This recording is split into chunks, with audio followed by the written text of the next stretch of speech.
One of the questions I gave you in your thought primer had to do with rational Roger and emotional Eddie. Roger is our hyper-analytical person, this person who's always using his capacity for rationality and adhering to the rules of reason in search of categorical imperatives and the kinds of things that he is obligated to always do or never do. Whereas Eddie is the feeler. Right? Eddie is the person who brings not necessarily his keen analytic thinking skills to a moral dilemma. He instead brings his sympathy, his empathy, his compassion, his sense of pity, or his desire for others to be happy. He brings those things to the ethical dilemma. And the specific dilemma that I told you these two are facing is a person who's fallen down and can't get back up off the ground on their own. And in the dilemma, both Roger and Eddie helped the person up. So they did the same thing, but they did it for entirely different motivations or reasons. Roger did this because Roger is determined through his reasoning process that when he can help others without any damage or harm or risk to himself, he has a duty to do so. Okay, so he sees this person who's fallen down, he can help him up, it's no sweat off of his back, and so he knows, he's already determined this, he's already thought this through, right? When I can help people without harming myself, I have to do it, I have a duty to do that. Whereas Eddie says, oh my gosh, I feel so sorry for you, this is heartbreaking, you've fallen down, you've hurt yourself, you can't get it back up on your own, I want to help you because my heart is just breaking for you, I have pity on you. And the question I asked you is, okay, so who's the better person? And one way you might respond to this is to say, well, neither is better than the other because they both did the same thing. They both helped the person up. It doesn't really matter why they did it. And I would ask you to reflect for a moment on that. Does why someone does something matter when you're considering the quality of that person's character and the moral qualities of their actions? Do you care at all why people do the things that they do? And most people would say, well, yeah, I do. If somebody does something with an intention to hurt me and it kind of backfires and it actually ends up helping me, that matters to me what their intention was. Because even though they did something that benefited me, they did it to be a crummy person. Or if somebody does something with the best of intentions, really good intentions, and it just doesn't work out and it ends up harming you, you're likely to cut them some slack and forgive them to some degree because you know that, quote unquote, their heart was in the right place. Okay? So the question for us is, well, what is that right place for the heart to be? What are the proper intentions? Okay?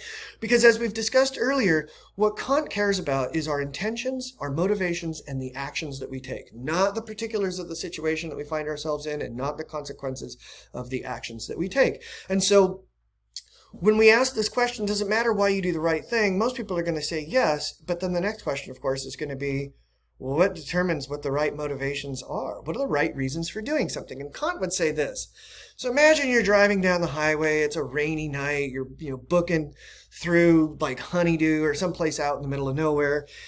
And it's pouring rain and you see this elderly person parked off on the side of the road with a flat tire and they're shivering and they can't change the tire and they don't know what to do and it's like midnight. And you decide to pull over and help this person change the tire on the car. But you do it because you're hoping this person is going to be so grateful to you for getting them out of this rough spot that they're actually going to give you $20. Okay? You do it because you expect a reward. Is that the right motivation for pulling over and helping somebody in need? Kant would say no. What about if you just felt so sorry for this person? You're emotional Eddie. You felt sorry for this person out in the rain, in the cold, the dark, afraid. So you pull over and that's why you help. Okay, and a lot of us might say that's the right motivation. Yes, you felt some human emotion, some human connection to this person, and that's a proper motivation for doing something. But Kant would say, no, no, no, no, no. Because you can't control your emotions and your feelings, and you want to be sure you're respecting your capacity for rationality as a human being. And so don't let yourself be manipulated by your emotions. Instead, Kant says, you pull over and help this person because you have a duty to. You have a duty to help others who are in need when you can do so without harming or risking anything for yourself. And what Kant says is this, is that the proper motivation for the actions that you take is goodwill. Okay? And what Kant means by this specifically is this, is that you've determined what the right things to do are through your capacity for rationality. In other words, you have respected yourself as a human being with the capacity for logic and reason, and you have determined what is required of you, what you are duty-bound to do. And because you've determined that is the logical, rational thing to do, you do it because it's the logical, rational thing to do. Maybe think about it this way. The famous American writer Mark Twain said once, virtue is its own reward.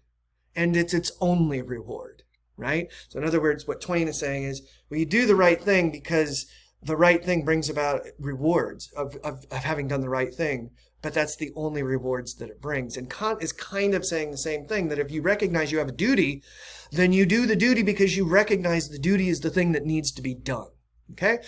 So here's our Kantian hero, the person who's fallen and can't get up and says, I find you disgusting, but I'm going to help you anyway, because I believe I have a duty to. All right, so what exactly are duties? What does it mean to have a duty?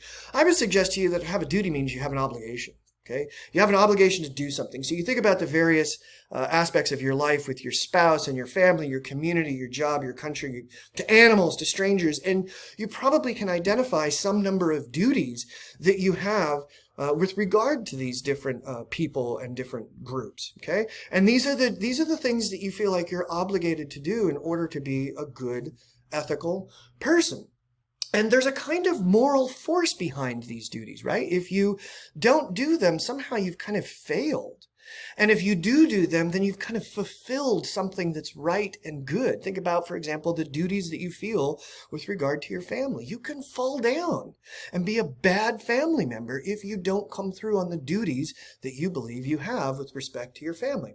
Now, for Kant, there's different types of duties. There's duties to self, and some of these are perfect duties. These are categorical imperatives. These are things you have to always do or never do with regard to yourself. So you're going to avoid suicide, Kant says, right? Because if everybody was always committing suicide, right, you're not going to do drugs, Kant says. And there's another reason for that we'll talk about here in a future lecture.